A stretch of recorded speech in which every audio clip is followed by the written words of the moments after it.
Hey guys, I'm hoping that you guys liked chapter 1 and you got to look at the characters in the book and see that it's first person point of view. Noah, who's the main character, is telling the story. Noah is about 12 years old and his dad has to go to jail because he has sunk a casino boat, which was polluting the waters. So chapter 2, what I want you to focus on as I read aloud is characters and character traits. Authors can either come out and just say, this character's a jerk, people think he's a jerk. Usually they don't do that so much as you start to read more complicated books. Mostly it's indirect characterization, which is they show rather than tell you, and you have to make an inference and figure it out. So they might say a character was stomping through the room. You have to infer that that character's angry. So I want you to focus on the characters and their character traits, making inferences, thinking about, is the author directly telling you, or are you having to make an inference and it's an indirect characterization? So your focus question will be to just pick one of the new characters, either Lice Peking or Jasper Muleman, and give us some character traits about who these people are. Why is his name Lice? And what is Jasper like?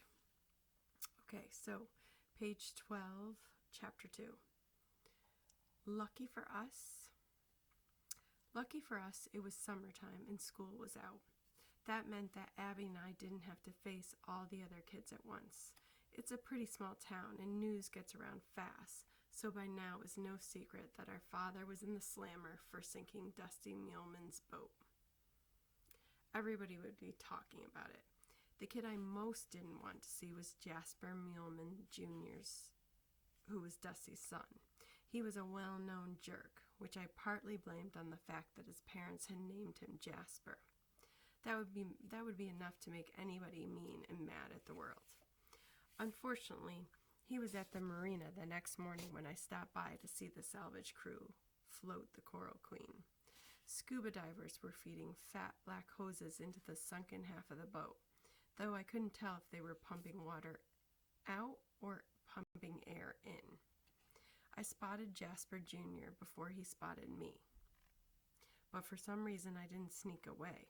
I just stood around watching the divers wrestle with the hoses until Jasper Jr. came over and called me a name that wasn't very original. I'm sorry about what happened to your dad's boat, I said, trying my hardest to sound sincere. When Jasper Jr. shoved me, I wasn't totally surprised. He isn't a big kid, but he's wiry and strong, and he likes to fight. It's one of the only things he does well. Lay off, I said, and naturally he pushed me again. Your crazy father sunk our boat, Jasper Jr. snarled. I said I was sorry. You're going to pay for this, Underwood. Normally I try to stick to the truth, but I wasn't in the mood to get punched in the face, which is what Jasper Jr. had in mind.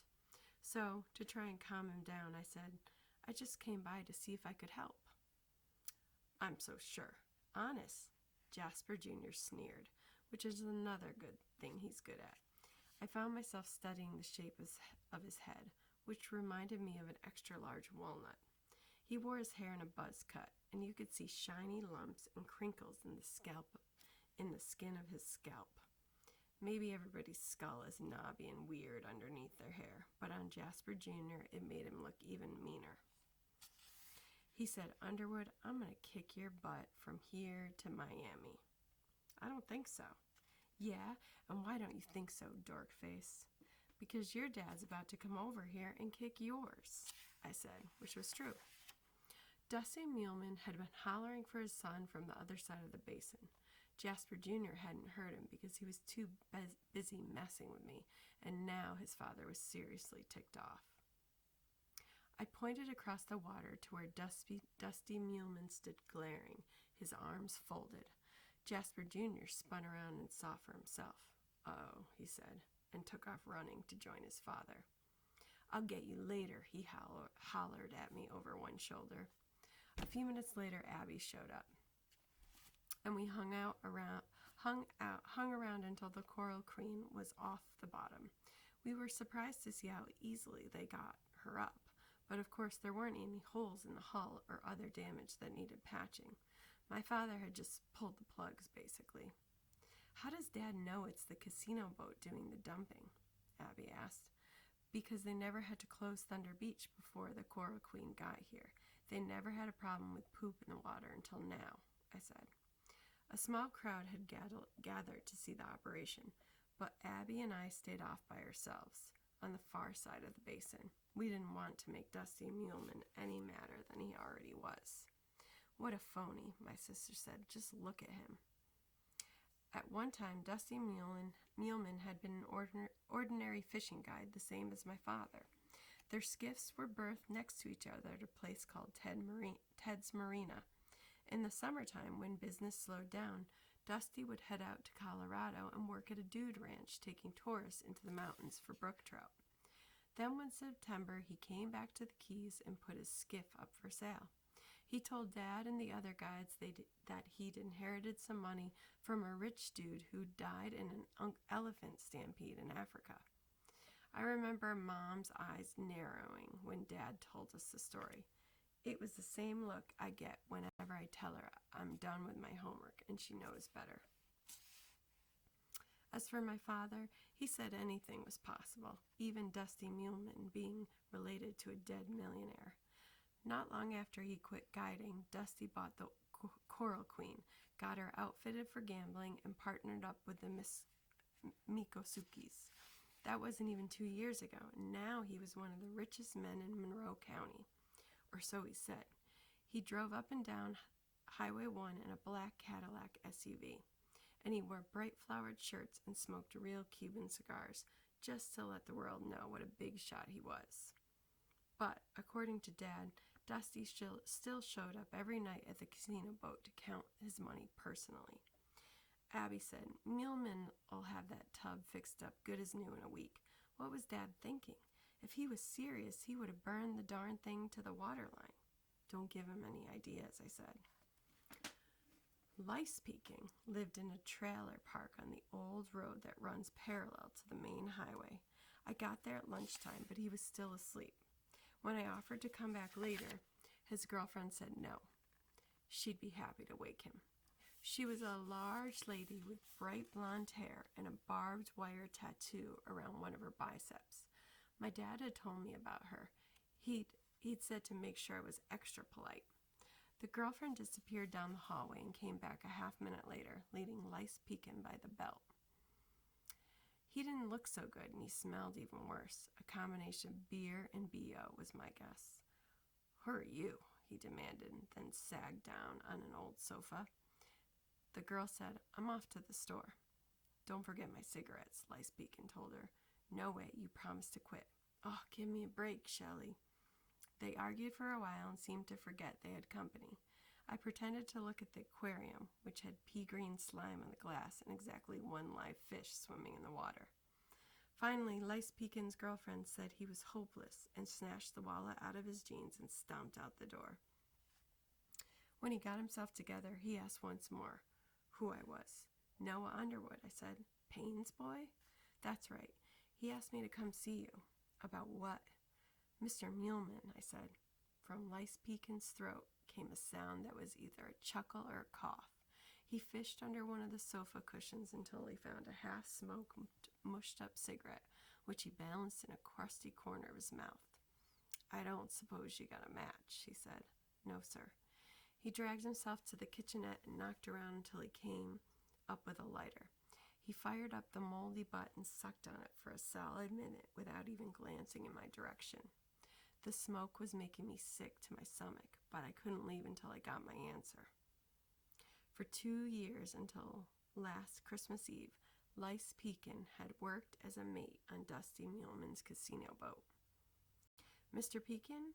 I said. His real name was Charles, but Dad said everyone had called him Lice for obvious reasons, since elementary school. It didn't look like his bathing habits had improved much since then. What do you want, boy? He snapped. It's about the Coral Queen. My dad says Mr. Muleman is dumping the holding tank into a marina basin. Lice Pekin propped himself up against the wall of the trailer. Really? Well, let's just say that's true. What's it got to do with you or me or the price of potatoes? My father's in jail, I said, for sinking that boat. Oh, go on. I'm serious. I thought everybody had heard by now. Lice Pekin started laughing so hard I thought he might have an asthma attack and fall on the floor. Obviously, the news about my father had brightened his day. Please, I said, will you help us?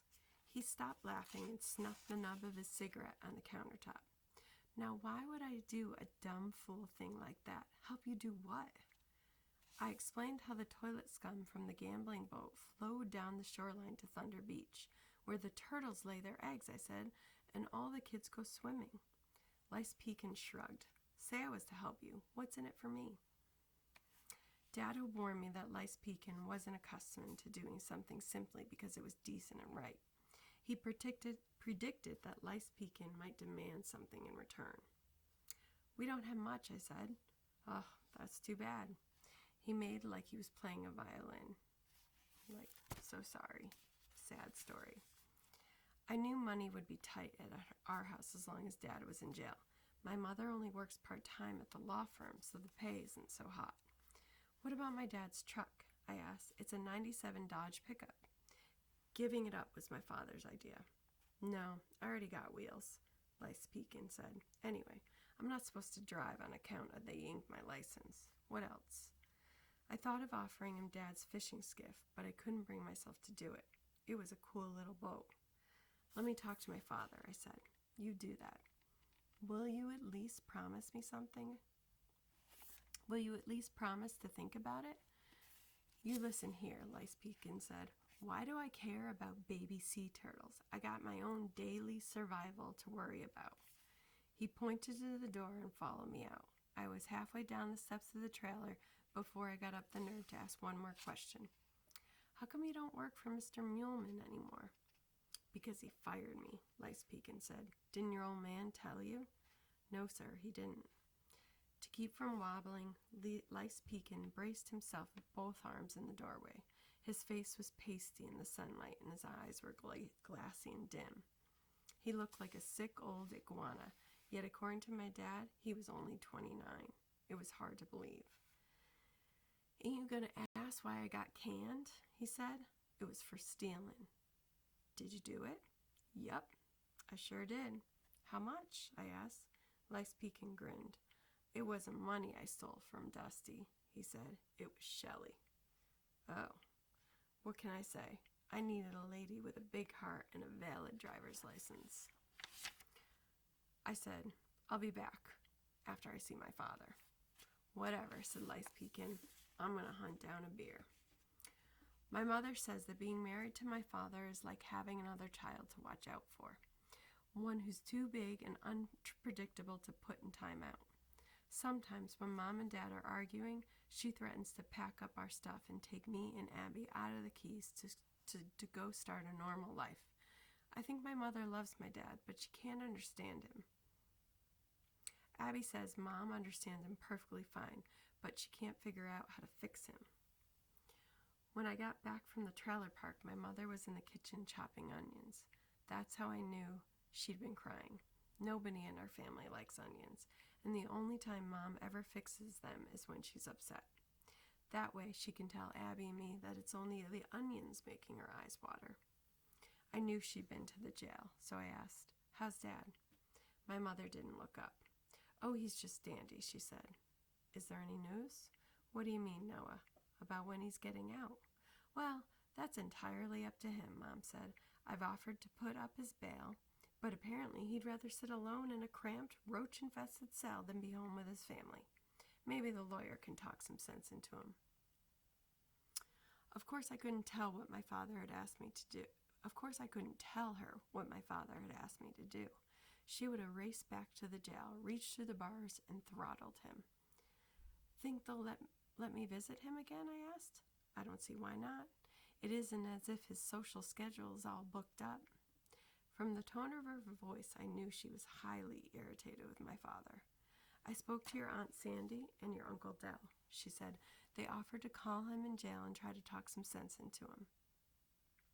But I told them not to bother. Aunt Sandy and Uncle Dell are Dad's older sister and brother. They live in Miami Beach. Sandy in a high-rise condominium with a gym on the top floor, and Dell in a nice house with a tennis court in the backyard. This is a sensitive subject in our home. Several years after my grandfather disappeared in South America, a large amount of money was discovered in a safe deposit box that he kept at a bank in Hallandale. Nobody ever told Abby or me exactly how much was there, but it must have been a lot. I remember Dad talking about it with my mother, who always wondered how a charter boat captain could afford to put away so much cash. She had a point too. Nobody we knew ever got rich in the fishing business. Anyway, Grandpa Bobby had left instructions that the money was to be split among Sandy, Dell, and my father, but Dad wouldn't take a nickel. My mother didn't argue about it either, which made me think there must have been a very good reason for steering clear of that cash. Aunt Sandy and Uncle Dell were more than happy to take Dad's share, and they've been living the high life ever since. They wanted to send some hotshot Miami lawyer down here to handle his case, Mom said, but I told them it wasn't necessary. You're right, it's not such a big deal. That's not what I said, Noah. It is a big deal. She scraped the chopped onion bits into a bowl, which she covered with plastic wrap and placed in the refrigerator. Later, when she was alone in the kitchen, she would empty the whole thing into the garbage. I'm at the end of my rope with your father, she said. Mom, everything's going to work out. You children need to have food on the table. The mortgage needs to be paid, she went on angrily. Meanwhile, he's sitting in jail talking about fighting for his principles. He wants to be a martyr. Noah, that's fine, but not at the expense of this family. I won't stand for it. Mom, I know it's a rough time, I said, but she cut me off with a wave of her hand. Go clean up your room, she said, please. Abby was waiting at the top of the stairs. She put a finger to her lips and led me down the hall to my parents' bedroom. She cracked open the door and pointed. There, lying open on the bed, was my mother's suitcase. Not our vacation suitcase either, but the big plaid one. Uh-oh, I said in a whisper. Abby nodded gravely. She's serious this time, Noah. We've got to do something. So, couple questions about, what kind of characters are Lice Pekin and the son of Dusty Muleman, right? Which is Jasper Muleman. What kind of characters are there? What kind of people are they? And then also, lastly, what does that suitcase mean on the mom's bed? What do you think it means? Try and make an inference about that. I'm hoping to see lots of your wonderful faces on Flipgrid, or you can do the written response in the Google Docs. But I'd love to see you guys on Flipgrid, and we could get some conversation going. Also, please also check out Google Meets Tuesday through Friday, 9 to 10. We can log on, we can talk about the book, I can answer your questions. Hoping to see more people there. Alright guys, hope you're well. I hope you're getting interested in this story. It's a good one, and I hope you're all doing well.